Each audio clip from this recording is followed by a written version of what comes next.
Peter Parker ha tenido un traje para cada versión de sí mismo. Algunos los construyó solo, otros se los dio Tony Stark, e incluso uno llegó desde el espacio sin que nadie lo pidiera, y cada uno marca un momento exacto en la historia de Spider-Man. Hoy vamos a repasar cada traje en detalle. El traje Stark. El primer traje que vale la pena analizar no fue el primero que usó, pero sí el que cambió todo. Después de descubrir la verdadera identidad de Peter Parker, Tony Stark no le dio a Peter un traje, le dio una plataforma tecnológica completa con restricciones incorporadas, lo cual dice bastante sobre cómo veía al chico en ese momento. El diseño respetaba los colores del traje casero rojo y azul, con el emblema de araña al centro, pero desde ahí todo era diferente. Armadura integrada, sistema de fluido de telaraña mejorado y una IA incorporada llamada Karen, cuya voz, dato que vale la pena saber, es de Jennifer Connelly, esposa de Paul Bettany, quien era la voz de Jarvis, la IA, que implementó Tony por primera vez en su traje Mark II,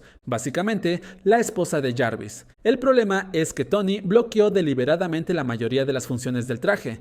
Consideraba que Peter no estaba listo. Lo que no calculó fue que Peter y Ned hackearían el sistema completo para desbloquear todo. Con acceso total, Karen se convirtió en algo mucho más que un asistente básico. Podía calcular trayectorias de combate, activar combinaciones avanzadas de telarañas, desplegar alas para planear, lanzar paracaídas y activar un modo de muerte instantánea diseñado para neutralizar amenazas letales automáticamente. Matanza instantánea activada. No quiero matar a nadie. Desactivando matanza instantánea. Durante el incidente del ferry de Staten Island, la inexperiencia de Peter en el manejo de ese nivel de poder causó daños mayores que los que habría causado sin el traje, y Tony le confiscó el traje, y esa decisión resultó ser exactamente la lección correcta, porque Peter tuvo que derrotar al buitre sin ningún equipo avanzado, demostrando que el heroísmo no venía del traje. En ese momento Tony se lo devolvió, y ambos sabían que se lo había ganado. El traje Iron Spider. El Iron Spider tiene una historia en dos actos. El primero ocurre al final de Homecoming, cuando Tony lo presenta como símbolo de la membresía oficial de Peter en Los Vengadores, pero Peter lo rechaza, eligiendo quedarse como el héroe de barrio que era. El segundo acto llega en Infinity War, cuando Peter se queda sin oxígeno y cae desde la órbita terrestre después de subirse a la nave de Ebony Maw, y Tony lo despliega de forma remota, ensamblándose directamente sobre el cuerpo de Peter para salvarle la vida. Lo que hace al Iron Spider fundamentalmente diferente a cualquier traje anterior no es solo el enorme salto tecnológico, sino la filosofía detrás. Está construido con la misma nanotecnología Bleeding Edge que Tony usó en su propia Mark 50, lo que significa que puede repararse instantáneamente, generar su propio fluido de telaraña internamente sin dejar a Peter sin suministro y adaptarse a situaciones que ningún traje cosido podría manejar. La IA del traje también fue enormemente mejorada. Podía responder directamente a las órdenes mentales de Peter, calcular ataques y contraataques en tiempo real y asistirlo dinámicamente durante el combate. Las 4 patas mecánicas que se despliegan desde la espalda son quizás su rasgo más reconocible, y en combate son demoledoras, actúan tanto ofensiva como defensivamente, y el modo de muerte instantánea del traje puede controlarlas de forma autónoma. En No Way Home vimos algo que merece la pena mencionar. Cuando el Dr. Octopus arrancó un fragmento de nanotecnología del Iron Spider para fusionarla con sus tentáculos, los nanitos respondieron a Peter y no a Octavius, sincronizándose con el héroe en lugar del villano.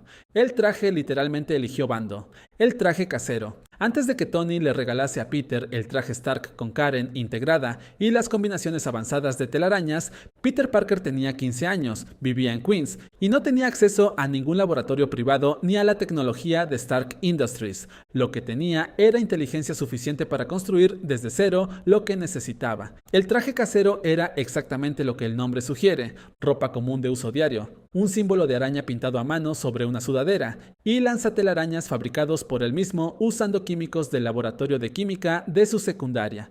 No había armadura ni inteligencia artificial, solo un adolescente de Queens balanceándose por la ciudad y combatiendo el crimen en Nueva York, gracias al traje tosco, improvisado, pero efectivo. Lo interesante de este traje no es lo que tenía, sino lo que demostró. Cuando Tony Stark detectó a Peter en Civil War, no le impresionó la apariencia del traje, le impresionó que un chico de 15 años hubiera construido lanzatelarañas funcionales desde cero. Eso es lo que más adelante le llevó a Peter a ganarse el icónico traje Stark, el traje simbionte Venom, Raimiverse. Cuando el simbionte Venom aterrizó en Central Park durante Spider-Man 3 y encontró a Peter, las mejoras que trajo eran reales y considerables. Más fuerza, más velocidad, más agilidad. El problema era el precio. El simbionte no solo mejoraba las capacidades físicas de Peter, las amplificaba junto con todo lo demás, incluyendo su agresividad, su impulsividad y su lado más oscuro. Lo que hacía el traje negro no era convertir a Peter en alguien diferente, era amplificar lo que ya existía en él, pero que normalmente mantenía bajo control. Cuando Peter finalmente se separó del simbionte, lo destruyó usando una bomba calabaza para asegurarse de que no pudiera encontrar a otro huésped. Ese momento en la torre de la iglesia, con Peter arrancándose el traje negro mientras las campanas generaban vibraciones sónicas, es uno de los momentos más memorables de la trilogía Raimi, precisamente porque la batalla no era contra un villano externo, sino contra una versión de sí mismo. El traje Night Monkey, SHIELD operado en ese momento por Skrulls que hacían las veces de Fury y Hill, le entregó este traje a Peter durante su viaje escolar a Europa con un propósito muy concreto: que pudiera actuar sin que nadie conectara a Spider-Man con un adolescente de Queens que estaba de vacaciones en Praga. La lógica era impecable. El traje parecía armadura táctica del Black Ops reforzado con Kevlar y diseñado para ser resistente a balas. Visualmente no tenía nada que ver con el rojo y azul de Spider-Man. La única concesión al diseño original eran las lentes expresivas en los ojos, ese elemento que ya se había vuelto parte de la identidad visual del personaje, y funcionó perfectamente. El público de Praga no reconoció a Spider-Man. En su lugar asumieron que era un héroe completamente nuevo y le pusieron el nombre Night Monkey. Peter lo usó contra la ilusión de Molten Man y luego en un enfrentamiento inicial con Mysterio, quien terminó engañándolo y dejándolo inconsciente. Peter se despertó en la cárcel y cuando Peter escapó de la celda donde lo habían encerrado, dejó el traje Night Monkey atrás. No habría segunda oportunidad para ese traje, el traje mejorado. Después de escapar de la celda y dejar al guardia divertirse con el Night Monkey, Peter necesitaba un nuevo traje para derrotar a Mysterio. Peter construyó un traje nuevo usando el fabricador de Stark Industries a bordo del jet. No era el traje más avanzado que había usado, sino el más específico, rojo y negro, sin IA, sin las funciones complejas de los trajes Stark anteriores. Peter deliberadamente lo simplificó porque la situación lo requería. Mysterio operaba con drones y hologramas, y lo que Peter necesitaba no era más potencia sino mejores herramientas para ese enemigo concreto. Le puso telarañas Taser para desactivar directamente los drones y lentes mejoradas para ver a través de las ilusiones holográficas. Y funcionó. Mysterio cayó. Pero poco después de la batalla, un seguidor del villano lanzó pintura verde sobre el traje y la pintura no salía. La solución de Peter fue tan práctica como inesperada: voltear el traje al revés. El cableado expuesto y los colores invertidos crearon accidentalmente uno de los diseños más visuales y únicos que ha tenido Spider-Man en el UCM.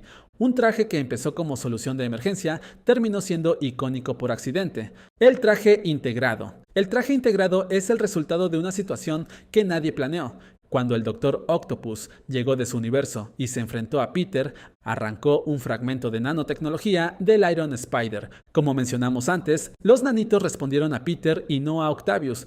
Peter usó eso para someterlo. Peter tomó los nanitos recuperados e integró la nanotecnología del Iron Spider directamente en su traje mejorado rojo y negro. El resultado fue un híbrido que combinaba la practicidad del traje mejorado con la resistencia y las patas mecánicas del Iron Spider, creando algo que no era exactamente ninguno de los dos, pero funcionaba mejor que cualquiera de ellos por separado. Peter usó este traje durante la batalla final en la Estatua de la Libertad, luchando junto a las otras dos versiones de Spider-Man de universos paralelos. Cuando Doctor Strange finalmente lanzó su hechizo y el mundo olvidó tanto a Spider-Man como a Peter Parker, el traje integrado quedó atrás junto con todo lo demás. Y un nuevo capítulo necesitaba empezar desde cero, el verdadero traje de Spider-Man Raimiverse. El icónico traje de Spider-Man arranca con un detalle interesante que pocos conocen. Según la novelización de Spider-Man 2, Peter no hizo ese traje solo. Un luchador que estuvo presente durante su pelea con Bonzo, el Flying Dutchman, quedó tan impresionado con las habilidades de Peter que lo conectó con un sastre profesional. Ese sastre creó la versión refinada del traje que todos reconocen. Es un detalle menor en el lore, pero sí cambia algo. El traje más icónico de Spider-Man en el cine no fue hecho solo por el héroe, fue el resultado de que alguien creyera en él lo suficiente como para ayudarlo. En Spider-Man 2, el mismo traje regresa con un cambio sutil pero notable. El emblema de araña en el pecho es considerablemente más grande, dándole una presencia visual más definida. Un ajuste pequeño que hizo que el traje se viera más como el clásico de los cómics y menos como el debut improvisado de un adolescente, el Human Spider, Raimiverse. Antes de que existiera el traje icónico de Tobey Maguire, hubo un disfraz de lucha libre improvisado y no tan reconocido. Y esta vez Peter sí fue el que diseñó su propio atuendo para participar en una pelea contra Bonesaw McGraw en un ring de lucha. Dibujó él mismo el emblema de araña, eligió rojo y azul inspirado en la araña que lo había picado, y armó el conjunto con ropa común, una sudadera con el símbolo pintado a mano, pantalones deportivos y guantes deportivos, y lo presentaron bajo el nombre de Human Spider, que frente a Bonesaw McGraw y una audiencia de lucha libre era exactamente tan poco intimidante como suena. Pero el traje cumplió su función. Peter ganó la pelea y más tarde lo usó mientras rastreaba al hombre responsable de la muerte del tío Ben. Fue el punto de partida de todo lo que vino después, el atuendo vigilante, Amazing Spider-Man. En el universo de Andrew Garfield, Peter no empezó con ningún traje diseñado, empezó con ropa de calle y una máscara improvisada, recorriendo las calles de Nueva York buscando al asesino del tío Ben. La máscara llegó de la forma más accidental posible. En un gimnasio de lucha al que entró durante esa búsqueda, un póster con una máscara roja llamó su atención. Y como la idea era simplemente ocultar su identidad mientras seguía buscando, la máscara fue suficiente para dar el primer paso hacia el icónico aspecto de Spider-Man, el traje de The Amazing Spider-Man. Continuando su búsqueda de justicia después de la muerte del tío Ben, Peter gradualmente modificó y mejoró su atuendo vigilante, eventualmente convirtiéndolo en el icónico traje de Spider-Man. El traje de Andrew Garfield se construyó desde abajo con una filosofía muy concreta: máxima funcionalidad para alguien que necesita moverse, escalar y pelear en condiciones reales. Peter se inspiró en ropa atlética olímpica, ordenó materiales en línea y fue ajustando el diseño hasta conseguir algo flexible, duradero y cómodo para lo que hacía. Lo que llegó en la segunda película fue un cambio significativo impulsado por Gwen Stacy, quien sugirió que si Spider-Man estaba ganando popularidad en Nueva York, el traje debería verse más accesible y amigable para el público general. Peter inicialmente era reacio a la idea, pero cuando su traje quedó destruido en una turbina de jet durante un enfrentamiento con criminales, la necesidad lo forzó a crear una versión nueva. El resultado fue más colorido, con ojos más grandes y una presencia visual más abierta. El traje nuevo se convirtió en el icónico traje de Spider-Man y estaba mejor adaptado a sus necesidades de lucha contra el crimen. Trajes Easter eggs. Dentro de la pantalla holográfica del fabricador de Stark Industries aparecen brevemente varios trajes icónicos de los cómics que vale la pena mencionar: el Spider Armor Mark I con su diseño negro y blanco, el Spider Armor MK2 en negro y dorado, y un vistazo del traje de Superior Spider-Man, el que usaba Otto Octavius cuando tomó el cuerpo de Peter en los cómics. Ninguno se usó en pantalla, pero su presencia no es casual. Es un reconocimiento de que la historia de Spider-Man en los cómics es mucho más extensa, y sugirió los muchos caminos que la historia de Peter podría haber tomado. El traje del balanceo final, después de que el hechizo de Strange hizo que el mundo olvidara tanto a Spider-Man como a Peter Parker. Sin tecnología Stark, ni inteligencia artificial, ni Ned Leeds a su lado, Peter diseñó y construyó este traje completamente solo, usando herramientas propias, como una impresora 3D casera, y confeccionando el resto a mano. El diseño es el más cercano al clásico de los cómics que Peter ha usado en el UCM, y hay algo muy deliberado en ese retorno a los orígenes. Es la primera vez desde el traje casero que el traje es completamente suyo, sin la mano de Stark ni de nadie más.